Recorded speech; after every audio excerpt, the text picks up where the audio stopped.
Okay, we're into part 2 of the Breconshire Brewery's 5 beers. We've done 2, the Cribbing and the Golden Ale.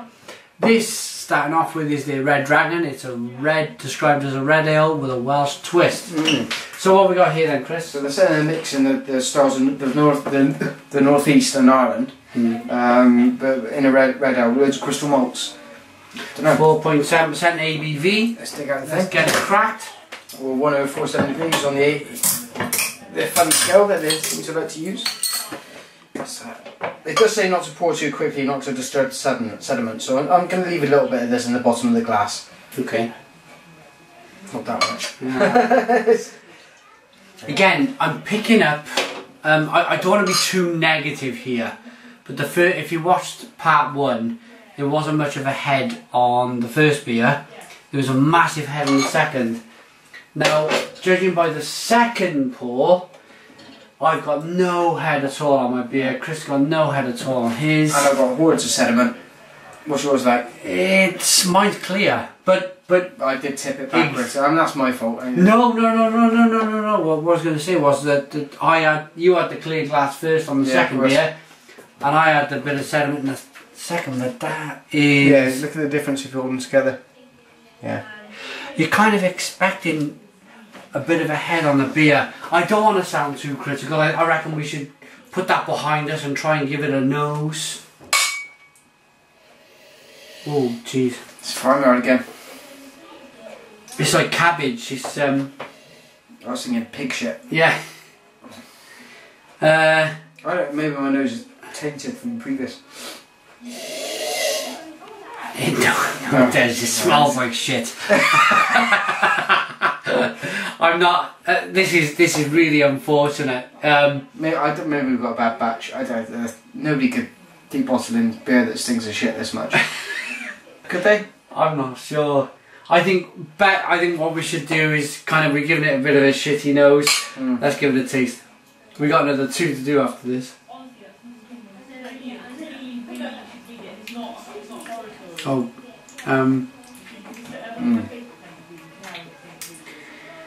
Touch of soapiness. Yeah. But inoffensive apart from that. Kind of tiny bit of toffee. Yeah. Yeah, it's a red ale, isn't it? It's a soapy red ale.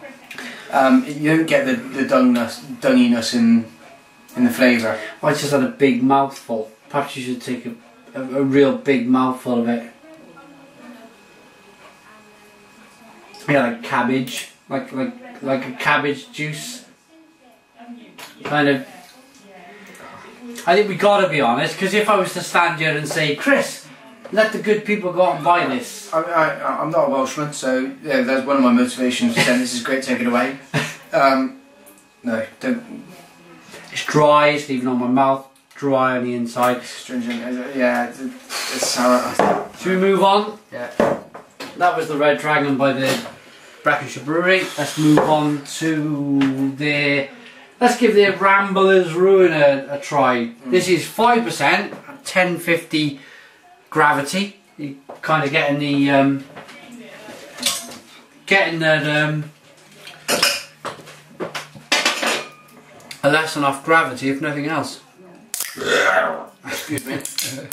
Those burps are actually coming from the previous beers that I've had. I don't think they're actually related to the ones that the last 3 I've just had.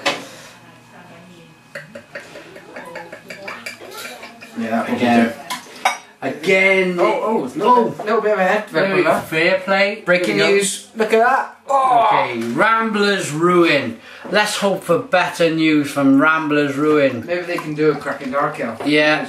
Let's give this a bit of a rigorous. There you go. Bit of a head on this one. We're hoping for better things. Oh. Yeah, the nose smells a bit better. There you go. Plenty of sediment in mine. I don't mind the sediment as long as the beer tastes okay. Yeah. That's fine. Nice and clear. Yeah. And little touch of. It's got that similar kind of quality, but it's not got that smell of cack. It's got a little touch of licorice in there. It's licoricey. It's kind of dark, like really strong coffee. Oh, now this smells like a beer. This really smells like a beer. Right, this is, I've got to show it again because this is the best so far. This is the Ramblers Ruin, 5%. And, give it a swirl, you get a little bit of head developing. Here we go. Let's give this a taste, Chris. Cheers.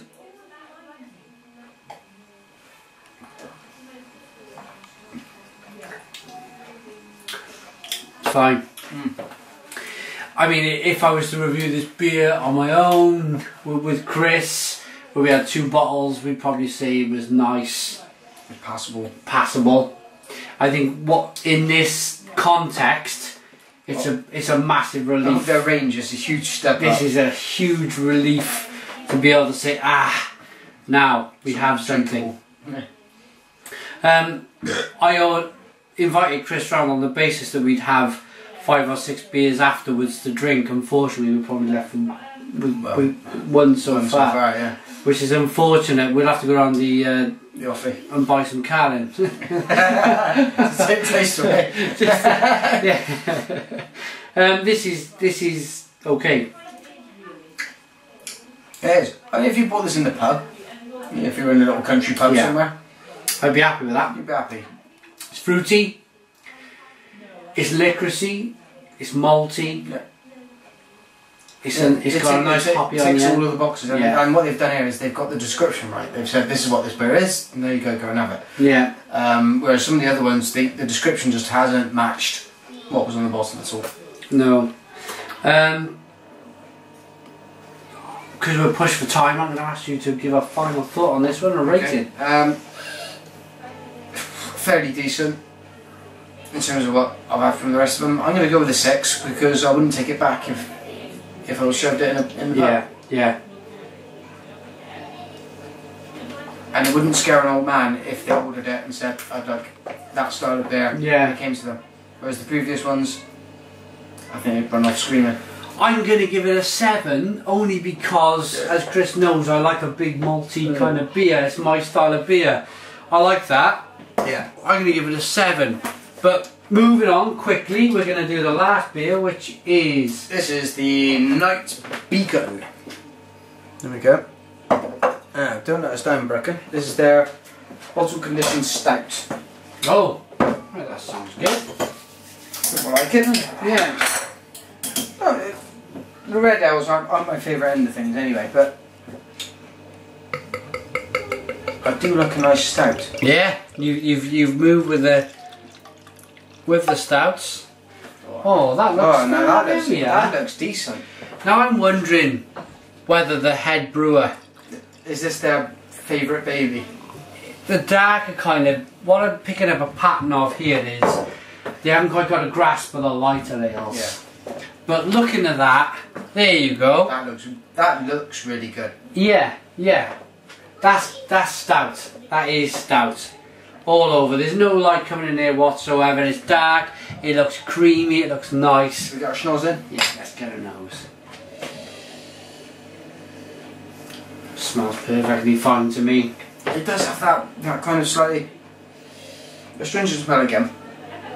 Ooh, yeah. Slightly, it's up your nose. I'll stick my nose in it. It smells roasted to me, like a roasted coffee. Chocolate malts. Yeah. Let's give it a taste. Let's get in. Oh, not giving the ABV on this. Rushing along. Where's it gone? That one's 4.5% ABV. So this is a good.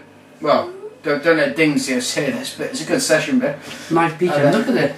Look at that. Look at that. That's lovely. That's almost like if you get your classic kind of Guinness kind of head. Yeah. It's really well. Yeah. Sorry. Chris is chucking his all over. Yeah. Let's get a taste. Cheers. Chin.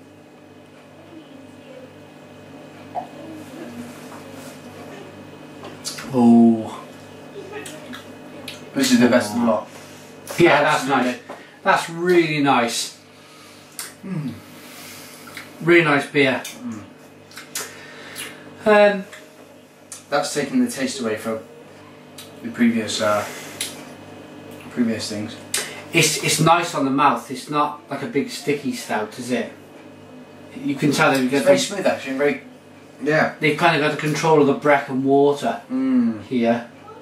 Yeah, with the malt. And you're left with a really good set of aftertaste. The Yeah. aftertaste builds in stages. Yeah. Yeah, I can be quite enthusiastic about this one because it really is doing something for me. Mm. Yeah, you get a little whack of licorice and you get a little whack of malt and you get a little, yeah, I like this. There is still that kind of slight homemade thing of the onionness coming in now, a little bit, you know. Maybe that's indicative of a smaller brewery. I don't know. It's almost might be the yeast they brought in to brew with, but that is, for me, by far the best of their range. I'm probably going to stick all the videos together because we've gone from very bad to good. Would you say good or very good? What is this brewery good at? This brewery is good at making this. And look, you can see a little bit ahead. It's all sat on top of my glass.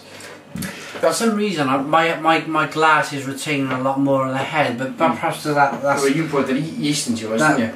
Horrible little widget thing in the bottom. Yeah. I'm really happy with this. If I was served this in the pub, I'd say yes. It's interesting. Log fire in the corner. Yeah. I could drink this all night long. 4.5%. Yeah. Like I said, don't something.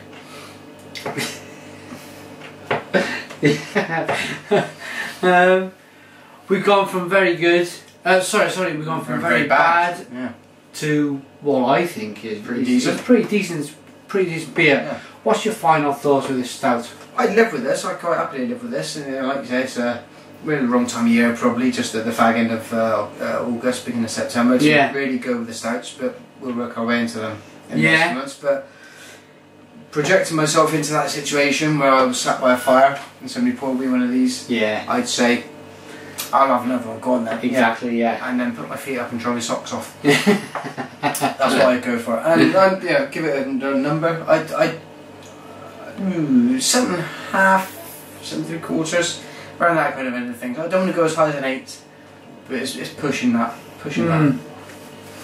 I don't know whether I've got a bit of sediment in the bottom, or if it's just the beer, for me, looking so nice in the glass and tasting so good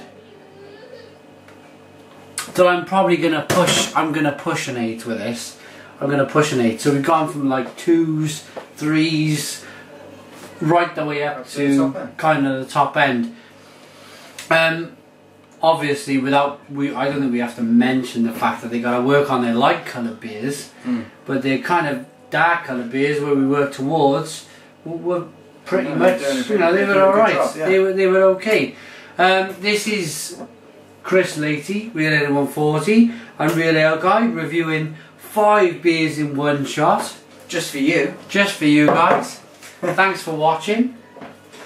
Subscribe to both of our channels on YouTube. And cheers.